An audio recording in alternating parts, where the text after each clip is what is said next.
Welcome students, कैसे हैं सभी। आपका अपने चैनल क्विक स्मार्ट टिप्स में बहुत बहुत स्वागत है। और आज की क्लास ये बहुत ज़्यादा इम्पॉर्टेंट रहने वाली है। जो भी स्टूडेंट रीट 2022 का एग्ज़ाम देने वाले हैं पेपर 2 में साइंस का, और बहुत ज़्यादा बच्चों ने रिक्वेस्ट की थी कि मैम जो रीट 2021 में साइंस का क्वेश्चन पेपर है उसको एक बार सॉल्व करा दीजिए। और वो इम्पॉर्टेंट भी है, क्यों? क्योंकि हमने देखा है कि जो रीट के एग्ज़ाम होते हैं वहाँ पर 3 से 4 क्वेश्चन आपको रिपीट ही मिल जाते हैं या फिर थोड़ा मॉडिफाई होकर मिल जाते हैं प्रीवियस ईयर से। तो आज की क्लास इंपॉर्टेंट है। जो भी बच्चे रीट का एग्ज़ाम देने जा रहे हैं, साथ में जो बच्चे सीटेट 2022 की तैयारी भी कर रहे हैं, उनके लिए भी ये क्वेश्चंस इंपॉर्टेंट हैं। क्योंकि जब आप देखते हैं रीट और सीटेट में तो काफ़ी हद तक जो है सिमिलैरिटी देखने को मिलती है। जैसे अभी हमने सीटेट का 2021 का पेपर सॉल्व किया था अभी 2-3 दिन पहले, तो आप देखेंगे वहाँ से भी कुछ क्वेश्चन यहाँ पर आए हैं। तो जो बच्चे रीट की तैयारी कर रहे हैं 23-24 के लिए, जब मैं सीटेट के 2021 के क्वेश्चन पेपर सॉल्व करा रही हूँ तो आपको वो भी देखने हैं, क्योंकि वहाँ से भी आपको क्वेश्चन हो सकता है रीट के साइंस के पेपर में देखने को मिल जाए। तो चलिए शुरू करते हैं क्लास और देखते हैं रीट 2021 का पेपर 2 साइंस, जो लेवल 2 में साइंस का क्वेश्चन पेपर था, वो किस तरह के वहाँ पे क्वेश्चन देखने को मिले। पहला क्वेश्चन देखिए, ये जो केमिकल फॉर्मूला है, रासायनिक सूत्र है, यहाँ से क्वेश्चन आता है रीट में। और आई बटन में एक वीडियो का लिंक आ रहा होगा जहाँ पर मैंने पूरा सिखाया है आपको कि किस तरह से फॉर्मूला जो है वो बनते हैं, किस तरह से एनसीईआरटी की क्लास 9th में पूरा बता रखा है। और मैंने पूरा आपको अच्छे से एक्सप्लेन किया है, पूरी थ्योरी हमने कंप्लीट की है रीट की पहले।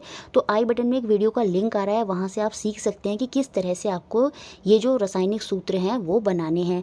तो यहाँ पर पूछा गया था chemical formula of aluminium sulphate. Aluminium sulphate का रासायनिक सूत्र हमको बताना है। एल्युमिनियम को हम Al से रिप्रेजेंट करते हैं और सल्फेट को हम SO4 से रिप्रेजेंट करते हैं।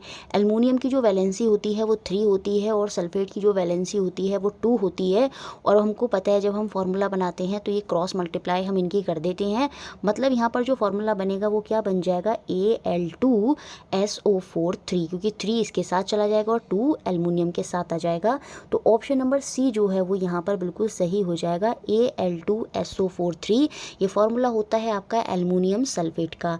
नेक्स्ट क्वेश्चन बढ़ते हैं, क्वेश्चन नंबर 2। ये पीरियोडिक टेबल से क्वेश्चन पूछ लिया गया, the metal having lowest melting point among the flowing, निम्न में से सबसे कम गलनांक वाला धातु कौन सा है, ये हमको बताना है। तो यहाँ पर आपका आंसर है गैलियम। ये आप याद रखिएगा, इंपॉर्टेंट है, अगर पूछ लिया जाए तो याद रखना है। लोएस्ट मेल्टिंग पॉइंट जो है वो आपका गैलियम का होता है। नेक्स्ट क्वेश्चन बढ़ते हैं, क्वेश्चन नंबर 3, जो आपका एग्जाम में पूछा गया, इंडिकेटर से क्वेश्चन आया था। Colour of phenolphthalein indicator in एल्कनाइन मीडियम इज, क्षारीय माध्यम में जो फिनोफ्थलीन होता है उसके जो सूचक है उसका रंग क्या होता है। देखिए, एसिड और बेस पता करने के लिए कुछ इंडिकेटर का यूज़ करा जाता है जिससे हम बता सकते हैं कि वो सब्सटेंस एसिड है या बेस है, मतलब अम्ल है या क्षारक है। तो ये जो फिनोफ्थलीन होता है ना, ये जो इंडिकेटर होता है, सूचक होता है, ये एसिड के साथ कोई रिएक्शन नहीं देता। एसिड में इसका कलर चेंज होता ही नहीं, वहाँ पर ये जो है कलर कोई डिफ्रेंशिएट वहाँ पर देखने को नहीं मिलता। तो याद रखेंगे, फिनोफ्थलीन जो है एसिड में कोई भी कलर चेंज नहीं करता। फिनोफ्थलीन जो है वाइट कलर की जैसे पानी होता है इस तरह की बूंदें होती हैं फिनोफ्थलीन की, तो वो एसिड में कोई भी कलर चेंज उसका नहीं करेंगी, तो वो एज इट इज़ रहता है। जबकि जो बेस होता है, ये जो फिनोफ्थलीन होता है, ये बेस को क्या कर देता है, ये वहाँ पर उसको पिंक कर देता है, गुलाबी कर देता है। तो ऑप्शन नंबर बी जो है वो यहाँ पर बिल्कुल सही हो जाएगा, पिंक गुलाबी। अगर मैं येलो की बात करूँ तो मिथाइल ऑरेंज। देखिए, रीट में मिथाइल, जो हम रीट में 6th 7th 8th की बुक्स पढ़ते हैं तो वहाँ पर मिथाइल ऑरेंज का भी जिक्र हुआ है।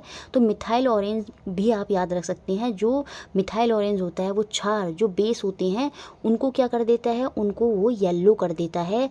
और जो एसिड होते हैं मिथाइल ऑरेंज उनको रेड कर देता है। मतलब अगर मिथाइल ऑरेंज को एसिड के साथ कनेक्ट कराएंगे तो वहाँ पर हम देखेंगे जो एसिड है उसका जो रंग है वो लाल हो जाएगा, और जो बेस है जो क्षारक है उसका रंग कैसा हो जाएगा, येलो। किसके केस में, मिथाइल ऑरेंज के केस में। फिनोफ्थलीन के केस में एसिड में कोई कलर चेंज नहीं होता, लेकिन जो बेस होता है उसका कलर ये क्या कर देता है, पिंक कर देता है।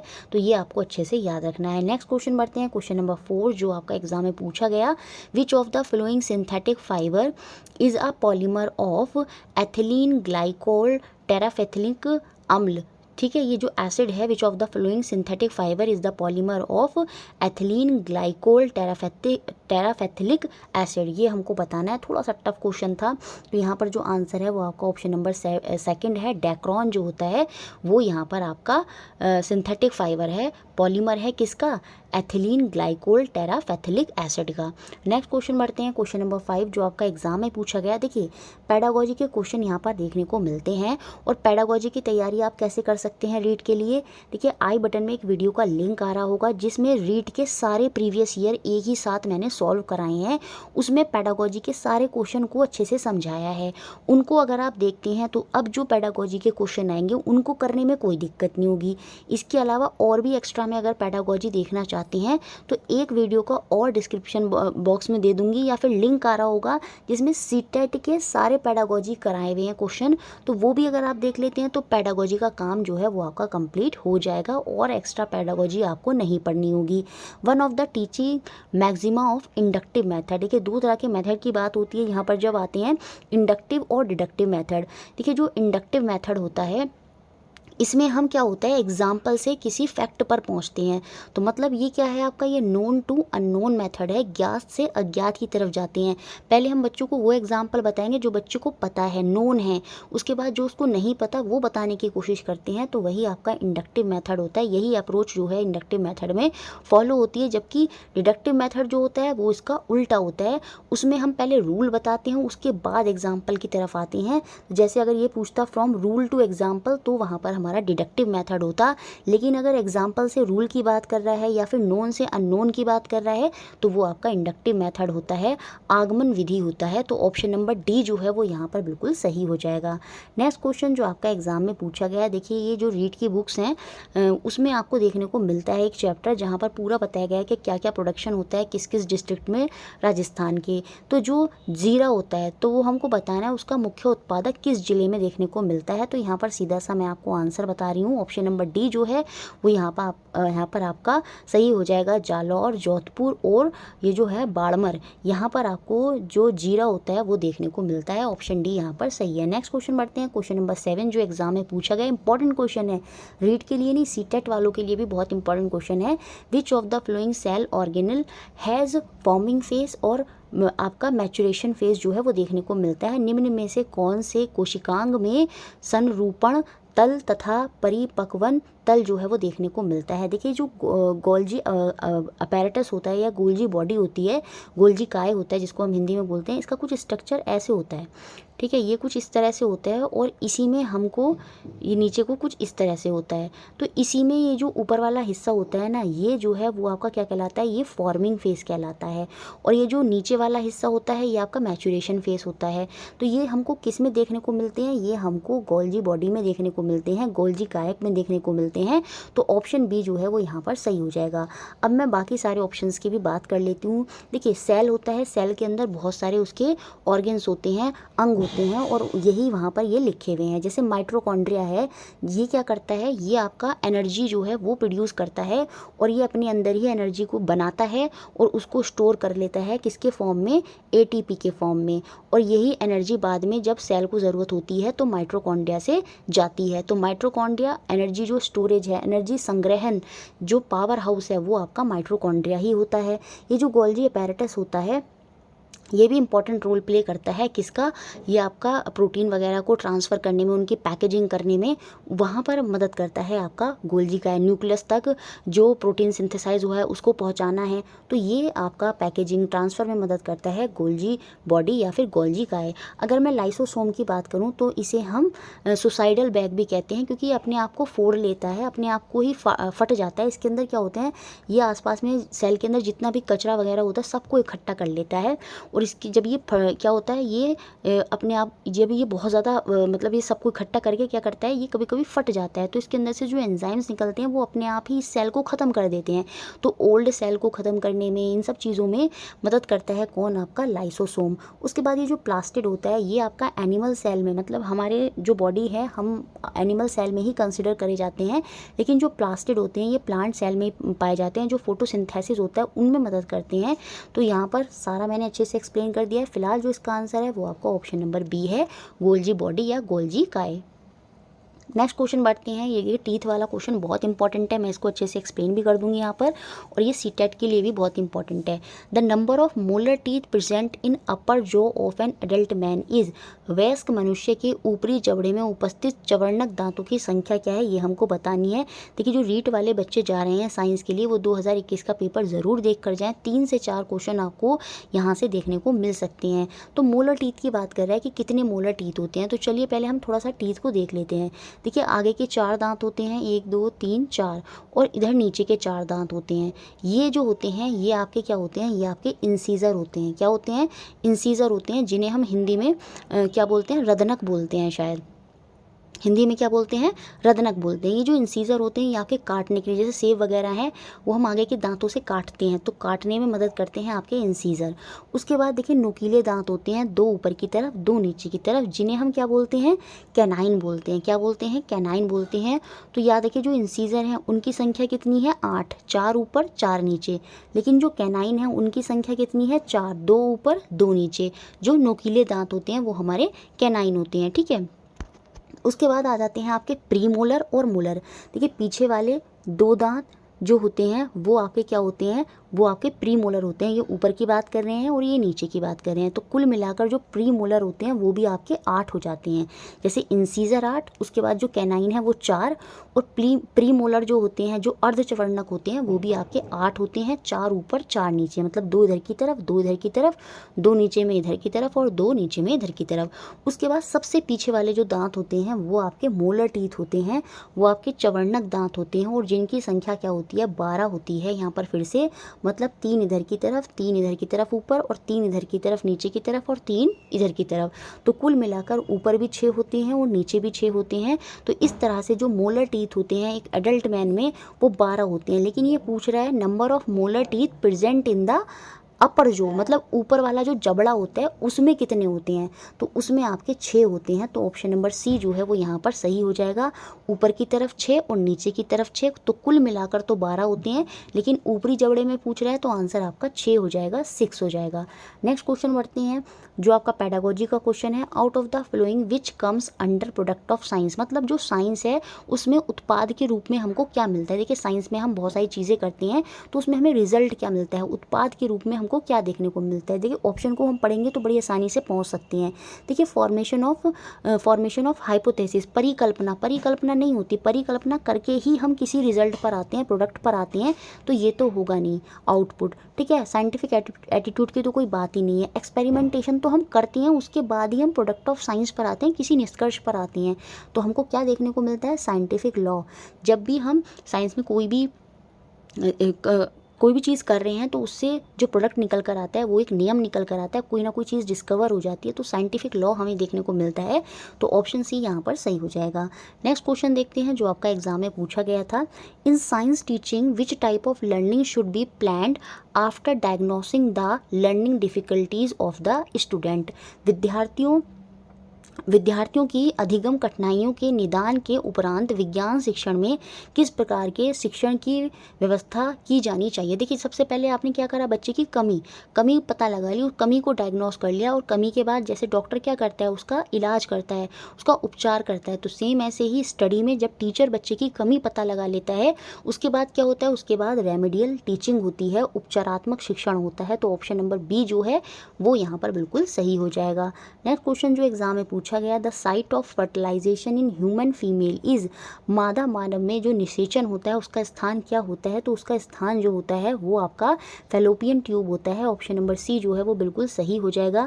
फैलोपियन देखिए जो होता है ये मेल गैमेट होता है, ये यहाँ पर मैं आपको समझा देती हूँ, ये मेल गैमेट होता है, ये फीमेल गैमेट होता है। जब ये साथ में आते हैं तो क्या बनता है, वो आपका एक पूरा जायगॉट बन जाता है। क्या बन जाता है, जायगॉट बन जाता है। और फिर ये जो जायगॉट होता है ये आपका फैलोपियन ट्यूब के माध्यम से, फैलोपियन ट्यूब दोनों तरफ होती हैं, उनके माध्यम से जाता है, और जाते जाते आगे तक क्या बन जाता है, आपका भ्रूण बन जाता है, ये आपका एम्ब्रियो बन जाता है। तो और उसके बाद ये आपका कहाँ चला जाता है, फीमेल के यूट्रस में चला जाता है, और वहीं पर भ्रूण जो है वो विकसित होता है। तो ये जो पूरा फर्टिलाइजेशन है साइट का वो कहाँ पर हो रहा है, वो आपका ये जो भ्रूण बनने की पूरी प्रक्रिया हो रही है जायगोट से, वो आपकी अंडवाहिनी में होती है, फैलोपियन नालिका में होती है। तो ऑप्शन नंबर सी जो है वो यहाँ पर बिल्कुल सही हो जाएगा।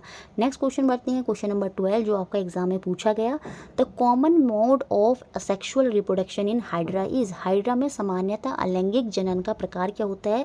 देखिए हाइड्रा कुछ इस तरह से देखने में होता है, और इसमें क्या होता है जो दूसरा, क्योंकि इसमें असेक्सुअल रिप्रोडक्शन होता है, तो दूसरा हाइड्रा जो बड होती है वो इसके साइड में कुछ इस तरह से ऐसे ही निकल जाती है, तो यहाँ पर ये फिर बाद में इससे अलग हो जाती है। तो ये जो असेक्सुअल मेथड है ये किस तरह का मोड है, तो ये आपका बडिंग होता है, मुकुलन होता है। तो ऑप्शन नंबर डी जो है वो यहाँ पर बिल्कुल सही है। नेक्स्ट क्वेश्चन जो एग्जाम में पूछा गया ये थोड़ा अलग क्वेश्चन है, इसका आंसर तो अगर इस तरह का कोई क्वेश्चन एग्जाम में आता है तो आपको तुक्का ही लगाना होगा। The term hot spot was given by, तप्त स्थल शब्द किसने दिया था, तो यहाँ पर जो आंसर हो जाएगा वो आपका नॉर्मन मेयरस हो जाएगा। ऑप्शन नंबर डी जो है वो यहाँ पर बिल्कुल सही हो जाना है। नेक्स्ट क्वेश्चन, क्वेश्चन नंबर 14 जो एग्जाम में पूछा गया, which of the following technique is most suitable for the disposal of biomedical waste. निम्न में से कौन सी तकनीक जैव चिकित्सीय अपशिष्ट के विस्तारण हेतु सर्वाधिक उपयुक्त है। देखिए यहाँ पर समझने की कोशिश करते हैं, बायोमेडिकल वेस्ट जो होता है वो काफ़ी खतरनाक वेस्ट होता है, तो उसको ऐसे तो कहीं दबा नहीं सकते, लैंड फिलिंग नहीं हम करेंगे, भूमि में भराव नहीं करेंगे। देखिए जो खाने के छिक्कल होते हैं या वेजिटेबल फ्रूट्स के छिक्कल होते हैं उनके लिए हम भूमि भराव कर सकते हैं क्योंकि वहाँ पर वो डिकम्पोज हो जाते हैं, लेकिन जो बायोमेडिकल वेस्ट होता है वो काफ़ी खतरनाक होता है, वो लैंड फिलिंग से डिकम्पोज नहीं होगा, रिसाइकलिंग हम उसकी नहीं करेंगे, पानी में हम उसको डिस्पोजल बिल्कुल भी नहीं करेंगे बायोमेडिकल वेस्ट को, तो वहाँ पर उसका क्या होगा, उसका भस्मीकरण कर दिया जाता है, आपका इंसिनरेशन किया जाता है। तो ऑप्शन नंबर बी जो है वो यहाँ पर सही होगा। देखिए जब भी आप कोई आंसर कर रहे हैं तो बहुत ही ध्यान से पहले समझने की कोशिश करें और उसके बाद उसका आंसर करें। नेक्स्ट क्वेश्चन देखते हैं जो आपका एग्जाम में पूछा गया, which of the following is known as birdman of India. Bharat के बर्डमैन किसे कहा जाता है, वो आपके सलीम अली हैं। और तो ऑप्शन नंबर ए जो है वो यहाँ पर बिल्कुल सही हो जाएगा। APJ अब्दुल कलाम जो है वो आपके मिसाइल मैन हैं। Homi Jehangir Bhabha atomic research centre जो आपका मुंबई त्रांबे में है वो CV रमन, इनको क्या हुआ, इनको नोबेल प्राइज़ मिला था 1930 में अपने रमन इफेक्ट के लिए, स्कैटरिंग ऑफ लाइट इन्होंने बताया था, उसके लिए इनको 1930 में नोबेल प्राइज़ मिला था CV रमन को फिजिक्स में। ठीक है, तो ये हमने क्वेश्चन नंबर 1 मतलब आपका जो है ये यहाँ पर क्वेश्चन नंबर कौन सा है 15 है, तो क्योंकि यहाँ पर मैंने इनकी कटिंग कर ली है तो इस तरह से ये 15, 16 और 17 हो जाएगा।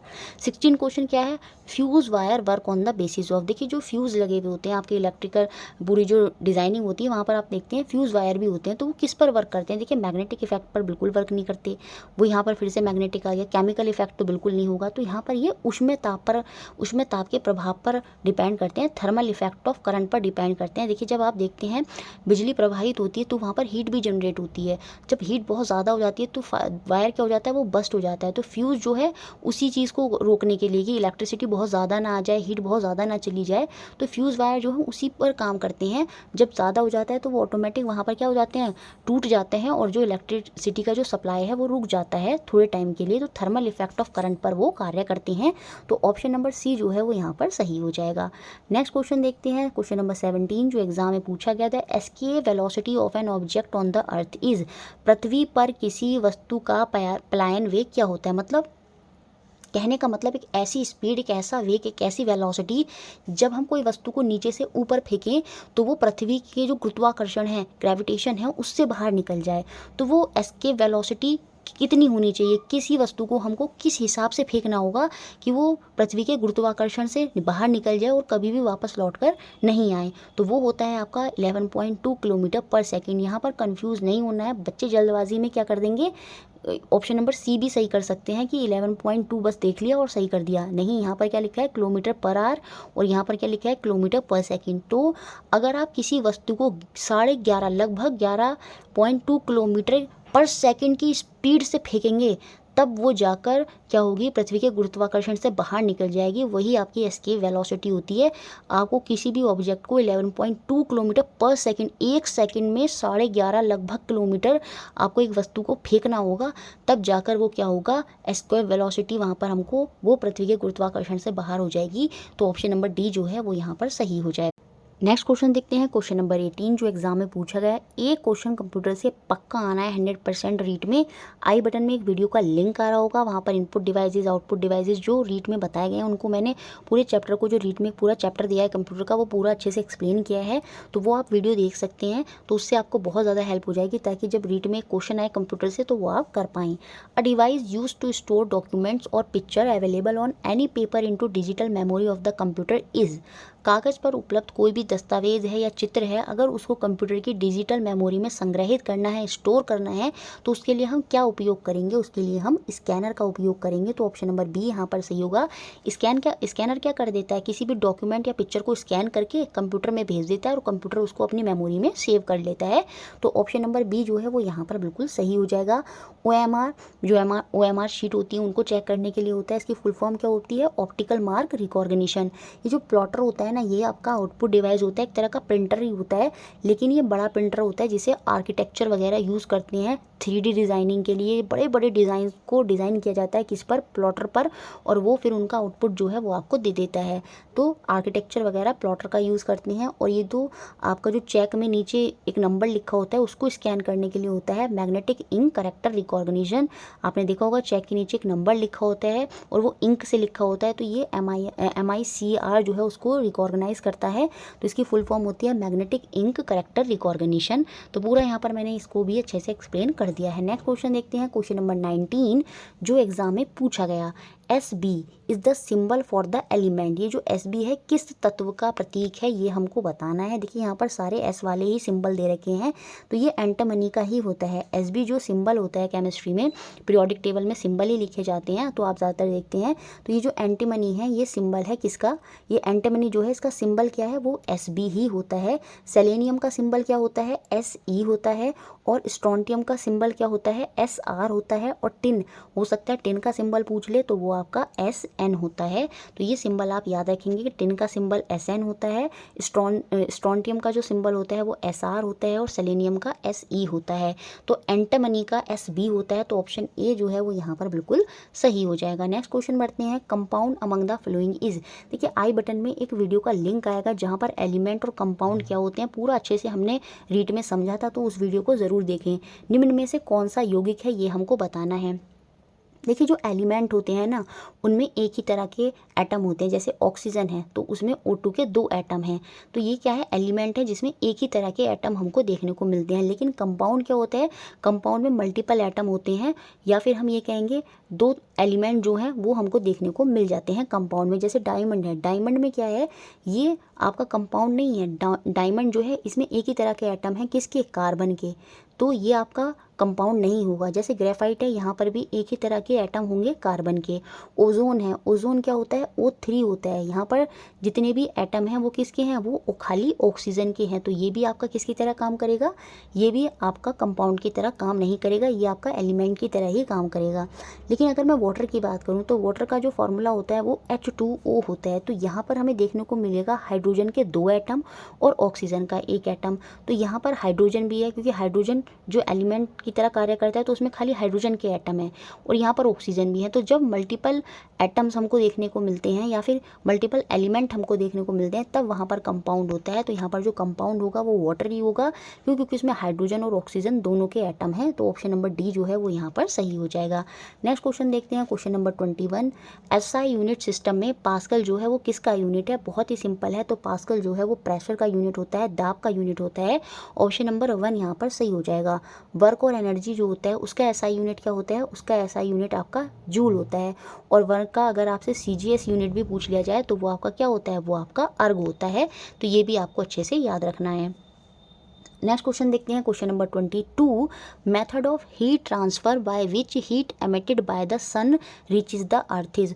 ऊष्मा संचरण की किस विधि द्वारा सूर्य से उत्सर्जित जो ऊष्मा है पृथ्वी तक पहुंचती है? देखिए हीट जो है वो 3 तरह से ट्रांसफ़र होती है, 3 तरह के मेथड होते हैं। एक आपका कन्वेंशन होता है, एक आपका कंडक्शन होता है और एक आपका रेडिएशन होता है। कंडक्शन को हिंदी में हम चालन विधि बोलते हैं। चालन विधि में क्या होता है? जैसे कोई मोमबत्ती है, यहाँ पर मैंने क्या करा, एक चम्मच को रख दिया, तो आप देखेंगे वो चम्मच शुरू में पहले आगे गर्म होगी, धीरे धीरे वो पीछे तक गर्म हो जाएगी। तो इसमें क्या होता है? जो हीट का ट्रांसफ़र होता है, एक एटम दूसरे एटम से मिला होता है, पास एटम होते हैं और वो हीट का ट्रांसफ़र अपने से दूसरे में करते रहते हैं। तो वो आपकी क्या होती है, वो आपकी चालन विधि होती है। जैसे गैस पे आपने क्या रखा, कोई बर्तन रखा, तो शुरू में वो ऊपर गर्म नहीं होगा, लेकिन धीरे धीरे धीरे धीरे वो उसका जो ऊपर का कोना है वो भी बहुत गर्म हो जाता है। तो ये आपकी कंडक्शन विधि होती है, चालन विधि होती है। उसके बाद दूसरी विधि होती है आपकी कन्वेक्शन विधि, संवाहन विधि।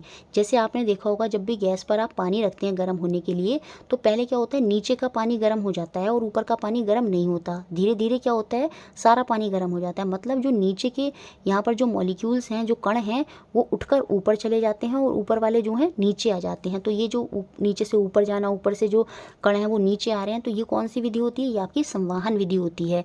उसके बाद एक तीसरी विधि आती है जिसे हम रेडिएशन कहते हैं, विकिरण कहते हैं। उसमें क्या होता है, उसमें किसी मीडियम की ज़रूरत नहीं होती, सीधे हीट क्या हुई, यहाँ से जंप करके सीधा यहाँ आ गए, बीच में कहीं उसको एक माध्यम की ज़रूरत नहीं हुई। जैसे आपने देखा होगा जो सन की हीट है, ये जो सन की लाइट है वो अर्थ तक आ जाती है, लेकिन आप देखते हैं सन से अर्थ के बीच में क्या है, कोई भी माध्यम वहाँ पर नहीं है, वैक्यूम है, वहाँ पर कोई भी मीडियम नहीं है, फिर भी हीट का ट्रांसफ़र हो जाता है। और ये विधि होती है कौन सी, वो आपकी रेडिएशन होती है, विकिरण होती है। तो ऑप्शन नंबर सी जो है वो यहाँ पर सही हो जाएगा। नेक्स्ट क्वेश्चन जो है वो आपका मिरर की इमेज से आया था। देखिए सीटेट 2021 का जब अभी जो मैंने 2-3 दिन पहले सॉल्व कराया था, तो वहाँ पर भी कुछ इस तरह का क्वेश्चन था, लेकिन वहाँ पर क्या था कि दो जो प्लेन मिरर हैं, पैरेलल मिरर रखे हुए हैं, समतल मिरर, और उनके बीच में कोई ऑब्जेक्ट है, तो वहाँ पर पूछा गया था कि कितनी नंबर ऑफ़ इमेज बनेंगी। तो वहाँ पर इनफाइनाइट नंबर ऑफ़ इमेज बनती है, लेकिन यहाँ पर पूछ रहा है क्या, एक ऑब्जेक्ट है दो प्लेन मिरर के बीच में रखा है जो एक दूसरे से 60 डिग्री पर है। मतलब एक मिरर ऐसे है और एक मिरर सपोज़ ऐसे है, तो इन दोनों के बीच में कितने का कोण है, 60 डिग्री का कोण है, और इनके बीच में कोई ऑब्जेक्ट रखा है। उस बार तो हमें बताना है कि कितने प्रतिबिंब यहाँ पर हमको देखने को मिलेंगे। Number of image formed will be, कब, जब दो मिरर 60 डिग्री पर रखे हुए हैं और उनके बीच में कोई एक ऑब्जेक्ट जो है वो रखा हुआ है। तो इसमें नंबर ऑफ़ इमेज निकालने का फॉर्मूला क्या होता है, 360 डिवाइडेड बाय जो आपका थीटा एंगल क्वेश्चन में दिया है, वो हमको कितना दिया है, वो हमको 60 दिया है। तो 360 की डिवाइड हम थीटा, यहाँ पर क्या हो जाएगा, हमारा क्वेश्चन में दे रखा है 60 डिग्री, 60 हो जाएगा। जब हम डिवाइड करेंगे तो 6 जा आपका क्या आ जाएगा, 36 आ जाएगा। तो जो n की वैल्यू है, नंबर ऑफ़ इमेज है, वो कितनी हो जाएंगी, 6। लेकिन मैंने आपको बताया था ये कभी भी इवन नहीं होंगी, ये कभी भी सम संख्या नहीं होगी। तो उसमें हम क्या फॉर्मूला लगाते हैं, n-1 करते हैं, इसमें से 1 माइनस करेंगे तो जो नंबर ऑफ़ इमेज यहाँ पर बनेंगी वो 5 बनेंगी। तो ऑप्शन नंबर डी जो है वो यहाँ पर बिल्कुल आपका सही हो जाना है। ठीक है, इस तरह से नंबर ऑफ़ इमेज आप निकाल सकते हैं। ये मैंने आपको फॉर्मूला भी अच्छे से बता दिया है। नेक्स्ट क्वेश्चन देखते हैं। ये क्वेश्चन बहुत इंपॉर्टेंट है, सीटेट में भी बहुत बार आया और यहाँ पर भी पूछ लिया गया। Loudness of sound is determined by dash of sound. ध्वनि की तीव्रता जो है वो डैश के द्वारा निर्धारित की जाती है। देखिए जब भी लाउडनेस ऑफ साउंड की बात होगी वो किस पर डिपेंड करती है, वो आपके एम्पलीट्यूड, आयाम पर निर्भर करती है। तो ऑप्शन नंबर ए जो है वो सही होगा। आयाम क्या होता है, जब देखिए इस तरह से ये जो साउंड वेव जाती है तो जितनी ऊंचाई तक जा रही है तो वो क्या है, वो उसका आयाम है, एम्पलीट्यूड है। तो यहाँ पर जो लाउडनेस है, साउंड की जो तीव्रता है, वो किस पर डिपेंड करती है, वो आपके एम्पलीट्यूड पर डिपेंड करती है। और इसका ऐसा ही मात्रा क्या होता है, वो आपका डेसिबल होता है। ये भी आप याद रखेंगे, किसका, लाउडनेस का। ठीक है, तो लाउडनेस ऑफ साउंड आपकी एम्पलीट्यूड, आयाम पर निर्भर करती है। लेकिन जब क्वेश्चन में पूछ ले फ्रीक्वेंसी ऑफ साउंड किस पर डिपेंड करती है, तो जो आवृत्ति होती है, फ्रीक्वेंसी होती है ध्वनि की, वो डिपेंड करती है किस पर, वो पिच पर डिपेंड करती है, वो तारत्व पर डिपेंड करती है। तो दो क्वेश्चन बनते हैं हमेशा ये कि एक लाउडनेस ऑफ साउंड किस पर डिपेंड करती है, वो आयाम पर, एम्पलीट्यूड पर डिपेंड करती है। और एक क्वेश्चन बनता है फ्रीक्वेंसी ऑफ साउंड किससे डिटरमाइन होती है, तो वो आपकी पिच से डिटरमाइन होती है। जैसे जैसे पिच बढ़ेगी वैसे वैसे फ्रीक्वेंसी बढ़ेगी, सेम ऐसे ही जैसे जैसे लाउडनेस बढ़ेगी वैसे वैसे एम्पलीट्यूड बढ़ेगा। नेक्स्ट क्वेश्चन देखते हैं, क्वेश्चन नंबर आपका 25। When an object is place in front of a concave mirror. बात है यहाँ पर किसकी, कॉनकेव मिरर की। और कॉनकेव मिरर के बारे में आपको पता होना चाहिए, यहाँ पर दोनों तरह की इमेज देखने को मिलती हैं। कॉनकेव मिरर की यही खासियत है, जब हम इसके पास जाते हैं तो हमें आभासी प्रतिबिंब, वर्चुअल इमेज देखने को मिलती है, लेकिन जब हम इससे दूर जाते हैं तो हमें रियल, जो वास्तविक प्रतिबिंब है, वो हमें देखने को मिलता है। जब हम पास आते हैं इसके तो इमेज जो है बहुत बड़ी हो जाती है, लेकिन जितना जितना हम दूर जाते हैं कॉनकेव मिरर की, इमेज जो है वो छोटी होती चली जाती है। अब यहाँ पर क्या बताया गया है कि सेंटर ऑफ कर्वेचर पर कैसी इमेज फॉर्म होगी, जब एक ऑब्जेक्ट कहाँ पर रखा जाता है, सेंटर ऑफ कर्वेचर पर। देखिए किस तरह से होता है ये देखिए, ये जो देखिए सर्कल होता है, इस सर्किल का सेंटर ऑफ कर्वेचर होता है। और यहाँ से ही हम इस तरह से एक लाइन ड्रॉ कर लेते हैं। तो अब मैं खाली ये सेंटर दिखा रही हूँ और ये पूरी लाइन दिखा रही हूँ। तो ये जो सर्किल का सेंटर है इसे हम 2F भी बोलते हैं या सेंटर ऑफ कर्वेचर भी बोलते हैं। और यहाँ पर होता है आपका फोकस, और यहाँ पर ये इस तरह से आपका मिरर है। और फिर इससे पास होकर दूसरी तरफ क्या होती है, आपकी जो प्रतिबिंब होता है, जो इमेज होता है, वो आपका बनता है। अब इन्होंने बोला जो ऑब्जेक्ट है ना वो सेंटर ऑफ कर्वेचर पर रखा है। ठीक है, कहाँ रखा है, सेंटर ऑफ कर्वेचर मतलब 2F पर रखा है। तो सीधी सी बात है, ये जो ऑब्जेक्ट है वो आपका क्या है, वो मिरर से दूर है, थोड़ा दूर है ना, पास तो है नहीं मिरर के। तो वर्चुअल इमेज तो हमें मिलेगी नहीं, तो सी और डी ऑप्शन तो होगा नहीं, क्योंकि वर्चुअल जो आभासी इमेज है वो कब बनती है, जब हम कॉनकेव मिरर के पास होते हैं। अभी तो हम सेंटर ऑफ कर्वेचर पर हैं, दूर हैं। तो यहाँ पर याद रखेंगे जो इमेज होती है सेंटर ऑफ कर्वेचर पर, यहाँ पर सेंटर ऑफ कर्वेचर है और दूसरी तरफ ये जो आपका मिरर है, इसके बाद जो इमेज बनेगी दूसरी तरफ वो भी सेंटर ऑफ कर्वेचर पर ही बनेगी। और इमेज आपकी उल्टी बन जाती है, दूर जब होते हैं कॉनकेव मिरर के तो इमेज आपकी वास्तविक बनेगी, रियल बनेगी, इन्वर्टेड बनेगी, उल्टी बनेगी और सेम साइज़ बनेगी ऑब्जेक्ट की सेंटर ऑफ कर्वेचर पर। याद रखेंगे जो इमेज होती है वो सेम साइज़ की बनती है। तो ऑप्शन नंबर बी जो है वो हमारा यहाँ पर सही होगा। इमेज आपकी वास्तविक होगी, उल्टी होगी और equal to the size of object होगी, वस्तु के साइज़ के बराबर होगी। और जितना हम सेंटर ऑफ कर्वेचर से पीछे होते चले जाएंगे फिर हमारी इमेज जो है वो छोटी होती चली जाएगी। ठीक है, नेक्स्ट क्वेश्चन देखते हैं, क्वेश्चन नंबर 26 जो एग्जाम में पूछा गया है। Disease caused by virus, virus जनित रोग क्या होता है। वायरस को हिंदी में हम विषाणु बोलते हैं। देखिए टाइफाइड जो होती है वो हमको बैक्टीरिया से होती है, सैल्मोनेला टाइफी से। मलेरिया जो है वो प्रोटोजोआ से हो जाता है। तो सीधी सी बात है, यहाँ पर आंसर जो है वो आपका रेबीज़ हो जाएगा। रेबीज़ जो होती है वो वायरस से होती है, तो ऑप्शन सी यहाँ पर सही है। नेक्स्ट क्वेश्चन देखते हैं जो एग्जाम में पूछा गया 27 क्वेश्चन। ये जो ईस्ट होती है, खमीर होती है, वो किसका उदाहरण है वो हमको बताना है। तो ये आपका फंगाई का उदाहरण होता है, कवक का उदाहरण होता है। तो ऑप्शन बी यहाँ पर सही है। ये जो फंगाई होती है ना, कवक होती है, उसी का उदाहरण है ईस्ट। और ये जो ईस्ट होती है, ये जो ब्रेड वगैरह होते हैं उनको फुलाने में जो है इसका प्रयोग जो है वहाँ पर किया जाता है। नेक्स्ट क्वेश्चन देखते हैं, क्वेश्चन नंबर 28 जो एग्जाम में पूछा गया। थोड़ा सा जूम कर लेते हैं। ये यहाँ पर आपका क्वेश्चन था कि विच of the following is a cold habitat plant. शीत आवास का पादप कौन सा है, ये हमको बताना है। थोड़ा लॉजिक से सोचते तो भी हम यहाँ पर इसका आंसर कर सकते थे। देखिए जो हाइड्रीला होता है ये पानी से संबंधित है, तो कोल्ड हैबिटेट प्लांट ये नहीं होगा। नागफनी जो है ये तो गर्मियों का है, तो ये भी बाहर हो जाएगा। अब यहाँ पर कन्फ्यूज़न होगा बैम्बू पर या सॉल्डेनेला पर। देखिए जो बैम्बू होता है ना, यही आपका क्या होता है, कोल्ड हैबिटेट प्लांट होता है। तो ऑप्शन नंबर बी जो है वो यहाँ पर बिल्कुल सही हो जाएगा। नेक्स्ट क्वेश्चन देखते हैं, क्वेश्चन नंबर 29 जो एग्जाम में पूछा गया। मैच द फ्लोइंग के टर्म्स में हमें बताना था कि कौन सी डिजीज़ किससे होती है। बहुत इंपॉर्टेंट क्वेश्चन है, इस तरह का कुछ क्वेश्चन इस बार भी देखने को मिलेगा, तो इसको अच्छे से देख लीजिएगा। देखिए ट्यूबरक्लोसिस जो है वो किससे होती है, वो आपको माइकोबैक्टीरियम ट्यूबरक्लोसिस से होती है। तो फर्स्ट का तो डी हो जाना है, और हमको ABC ऑप्शन में ऐसा देखने को मिल रहा है। डी ऑप्शन तो यहाँ से बाहर हो गया। उसके बाद जो टाइफाइड होता है ना, वो सैल्मोनेला टाइफी नामक बैक्टीरिया से होता है, तो सेकंड का ए हो जाना है। जो हमको ऑप्शन बी में तो नहीं दिख रहा, तो इसका मतलब या तो अब आपका आंसर ऑप्शन नंबर ए है या आपका आंसर ऑप्शन नंबर सी है। उसके बाद देखिए चिकन पॉक्स जो होता है वो आपका किससे होता है, वो आपका वेरिसेला जोस्टर, ये जो है इससे संबंधित होता है। तो फोर्थ का आपका बी हो जाना है। और फोर्थ का बी हमको किस ऑप्शन में देखने को मिल रहा है, वो हमको सी ऑप्शन में देखने को मिल रहा है। इसका मतलब जो आंसर है वो आपका ऑप्शन नंबर सी ही हो जाएगा। इसको आप बहुत ही अच्छे से अभी समझ लीजिए। ट्यूबरक्लोसिस जो है वो माइकोबैक्टीरियम ट्यूबरक्लोसिस नामक बैक्टीरिया से होता है। उसके अलावा जो टाइफाइड, देखिए ट्यूबरक्लोसिस को हम टीबी भी बोलते हैं, तो याद रखेंगे ये बैक्टीरिया से होती है। किससे होती है, बैक्टीरिया से होती है। कौन से बैक्टीरिया से, माइकोबैक्टीरियम नामक बैक्टीरिया से होती है। टाइफाइड भी हमको बैक्टीरिया से ही होता है, किससे, सैल्मोनेला बैक्टीरिया से होता है। उसके बाद वूपिंग कफ जो हो जाएगा यहाँ पर, वो क्या हो जाएगा आपका बॉर्डेटेला आपका पर्टूसिस। बॉर्डेटेला पर्टूसिस जो है वो आपका वूफिंग कफ से संबंधित है। याद रखेंगे चिकन पॉक्स जो है वो किससे संबंधित है, वेरिसेला जोस्टर जो होता है उससे संबंधित है। तो ये सब अच्छे से याद रखेंगे। फोर्थ का आपका बी हो गया है, फर्स्ट का आपका क्या हो गया, ए हो गया है, फर्स्ट का सॉरी डी हो गया है। तो इस तरह से ऑप्शन मैचिंग करा लिए, तो ऑप्शन नंबर सी यहाँ पर जो है वो बिल्कुल सही हो गया। नेक्स्ट और लास्ट क्वेश्चन देखते हैं जो आपका एग्जाम में पूछा गया, question number 30। Which is the largest gland of the human body. मानव शरीर की सबसे बड़ी ग्रंथि कौन सी सी होती है? तो बहुत ही सिंपल है, ये जो लीवर होता है, यकृत होता है, ये ही मानव शरीर का सबसे बड़ा ग्लैंड होता है। तो ऑप्शन नंबर ए जो है वो यहाँ पर बिल्कुल सही हो जाएगा। इस तरह से मैंने आपको सारे क्वेश्चन जो है वो अच्छे से एक्सप्लेन कर दिए हैं जो रीट 2021 में पूछे गए साइंस के पेपर में।